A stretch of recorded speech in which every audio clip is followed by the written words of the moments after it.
इस वीडियो को स्टार्ट करने से पहले और मेरे अपने खुद के फंडेड अकाउंट्स के अपडेट शेयर करने के पहले, मैं सबसे पहले आपको एक ब्रोकर के बारे में बताना चाहता हूँ जिसका नाम है विनप्रो एफएक्स। आजकल मार्केट में काफ़ी ट्रेंडिंग में चल रहा है जस्ट बिकॉज़ ऑफ इनके पास अवार्ड्स है काफ़ी सारे। मतलब देखो जब आप इनके वेबसाइट पे आओगे, तो यहाँ पे आप जब नीचे स्क्रॉल करोगे तो आपको यहाँ पे सामने दिख जाएगा कि इनका जो क्रिप्टो का विड्रॉल है, जब आप क्रिप्टो से विड्रॉल लगाओगे इनके, तो वो आपको 30 मिनट्स में आपके अकाउंट में मिल जाता है।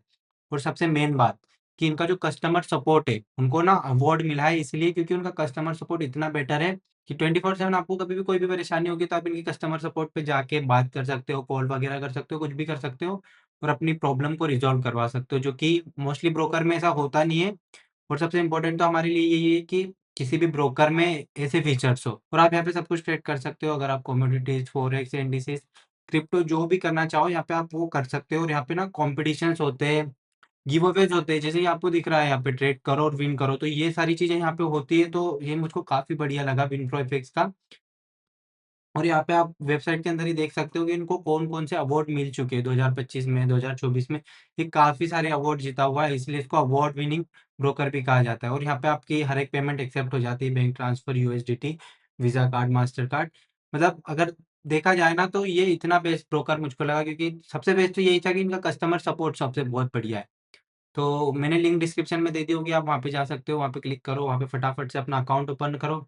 और इसमें मिनिमम डिपॉज़िट इसमें शायद $30 या $50 का है। तो वो आप एक बार देख लेना और फटाफट से जाओ और यहाँ पे अपना अकाउंट ओपन कर लो। So now let's start our updates. Fund मेरे पास जो एक फंडेड अकाउंट था जिसकी मैं जर्नी शेयर कर रहा था, वो फ़ेज़ 2 में आ गया था। फ़ेज़ 1 हमने पास कर लिया था ऑलमोस्ट दिसंबर में 20 तारीख के आसपास। वो आज ऑलमोस्ट ब्रीच हो चुका है, मतलब समझो कि $30 ही बचे हैं, जो कि नॉर्मल है। ये तो ब्रीच ही हो गया है समझो। और यहाँ पे अगर मैं कैलेंडर ओपन करता हूँ हमारा, एक बार यहाँ पे हम जाते हैं दिसंबर में। दिसंबर में देखोगे तो हमारे को ये अकाउंट ऑलमोस्ट मिला था 22 तारीख को स्टार्ट हुआ था। उस वीक कुछ भी नहीं लिया क्योंकि ट्रेड नहीं बन रही थी। फिर ये जो एक ट्रेड मैंने लिया था, ये जस्ट बिकॉज़ इसलिए लिया था कि इनएक्टिविटी का जो रूल्स वगैरह होते हैं वो मैं फुलफ़िल कर दूँ, वो ना हो जाए, जिसके कारण मैंने ये एक ट्रेड ले ली थी, छोटी-मोटी पोज़ीशन इसमें ओपन की थी। फिर यहाँ पे जनवरी में हमने एक ट्रेड ली थी फर्स्ट वीक में ही, जिसमें हमारा लॉस हुआ था। और मैं 2% रिस्क लेता हूँ, जो कि मैंने पहले भी बता चुका हूँ। और टेलीग्राम पे ये सारे के सारे जो भी एक-एक ट्रेड है, वो सारे ही ट्रेड आपको टेलीग्राम पे मिलेंगे। जो ट्रेड मैंने यहाँ की है वो टेलीग्राम पे ज़रूर डाली। बस इन ट्रेड को छोड़ के जिसमें मैंने सिर्फ़ एक्टिविटी के लिए किया था, क्योंकि 14 दिन में हमको एक ना एक ट्रेड ओपन करनी पड़ती है, वरना अकाउंट इनएक्टिविटी रूल में ही ब्रीच हो जाएगा। और फिर ये 21 तारीख को हमने इसलिए ट्रेड लिया था ताकि हमने सोचा था, वो एक सेटअप बन रहा था नॉर्मल, जो हमारा मेन स्विंग सेटअप था वो नहीं था। बट इसमें सोच रहा था मैं कि ट्रेडिंग डेज़ कंप्लीट हो जाए तो वो भी एक बढ़िया चीज़ होती। लेकिन तो इसके अकॉर्डिंग जनवरी में मतलब हमने सिर्फ़ एक ही स्विंग ट्रेड ली थी जिसमें भी स्टॉप लॉस आया। फिर उसके बाद जो हमने यहाँ पे ट्रेड फ़रवरी में, तो फ़ेब का मंथ हमारा सबसे खराब गया है। फ़ेब के फर्स्ट ही वीक में हमारा सबसे पहले 3 तारीख को जो कि स्टॉप लॉस लग गए। फिर 4 तारीख को ट्रेड लिया था, उसका 5 तारीख को ब्रेक इवन हिट हुआ, वो भी ऑलमोस्ट 2500 पिप्स आने के बाद। और उसके बाद मैंने जो ट्रेड ली, वो अब इस वीक ली, मतलब आज और कल में ट्रेड ली है। तो कल जो ट्रेड ली थी, कल 2-2 ट्रेड्स बन गई थी। आज एक ट्रेड बनी और सब में इसे लाया और काफ़ी कुछ लर्निंग वैसे तो कह सकता हूँ कि मिली है।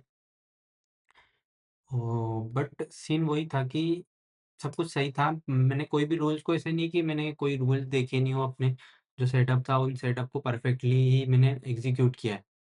अब ये हो सकता है कि जैसे मैंने बैक टेस्ट किया था, जो मैं बैक टेस्टिंग करके ही ये सेटअप को ढूँढा था और कर रहा हूँ उस पे वर्क।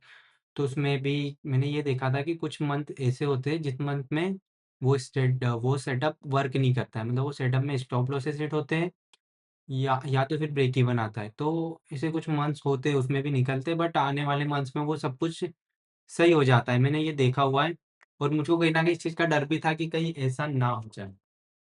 और ऐसा ना हो जाए के चक्कर में वो वैसे ही हो गया और हमारा अकाउंट ऑलमोस्ट ये अब खत्म हो चुका है। सो बट कोई नहीं, इसके बाद एक और अकाउंट ले लेंगे एंड उस अकाउंट पे फिर से वर्क करेंगे, बट 25K का ही लूँगा और उसको पास करने की पूरी-पूरी कोशिश करूँगा।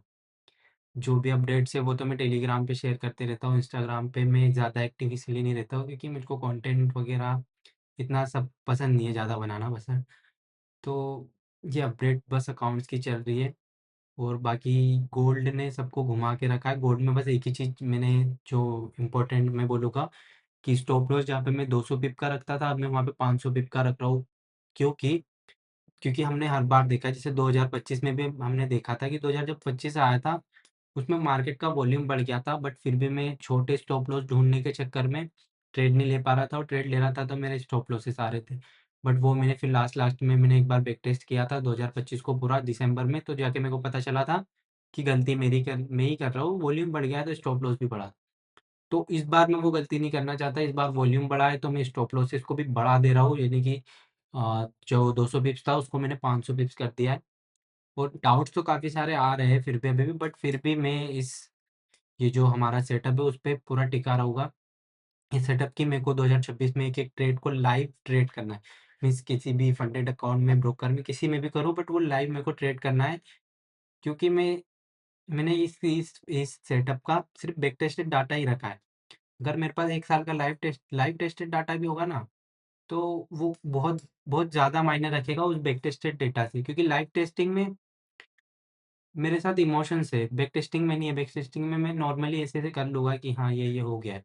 बट लाइव टेस्टिंग में मार्केट में आगे हुआ नहीं है। काफ़ी सारे इमोशंस आएँगे, काफ़ी कुछ देखने को मिलेगा कि हाँ, ये मैं गलतियाँ कर रहा हूँ।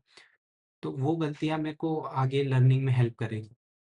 So just this is market के बारे में अभी कभी मैं एनालिसिस शेयर करूँगा तो मेरा कोई एनालिसिस यहाँ पे सिंपल सा बेट मतलब है तो, बट जो सेटअप है उस पे तो ट्रेड ले रहे हैं, बट अभी मैं एकदम से बोलूँ कि हाँ, यहाँ से यहाँ कट जाएगा, मैं इसे कुछ भी आपको नहीं बताना चाहता।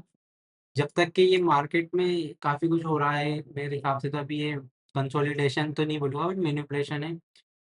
ये एक बार क्लियर हो जाए, सब कुछ सेटल हो जाए, तो हो सकता है कि हमको दिख जाए क्लियर कि मार्केट में क्या होने वाला है। क्योंकि वॉल्यूम अभी-अभी बढ़ा है, अभी भी वॉल्यूम बढ़ा है, तो अभी और ऐसे थोड़े स्पाइक्स वगैरह आएँगे जैसे 2025 में आए आए थे, और वो जब आएँगे उसके बाद शायद हम परफेक्टली ट्रेड कर पाएँगे।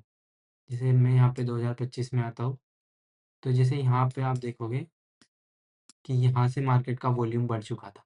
तो जैसे ये हाई गया, फिर ये लो आया, तो ये थोड़े से ऐसे एक एक ज़ोन में आ गया था। जब वो ज़ोन में आ जाता है ना, तो हम परफेक्टली ट्रेड कर पाते हैं, और अभी मार्केट ने अभी बस स्टार्टिंग ही की है अपने वॉल्यूम को बढ़ाने की।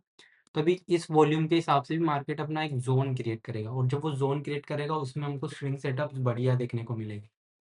एंड बाकी तो डन है, बाकी इतना ही है और ज़्यादा कुछ नहीं है। बस विनप्रो में जो है जाके अकाउंट ओपन कर लो, डिपॉज़िट करना है डिपॉज़िट कर लो, एंड दैट्स इट।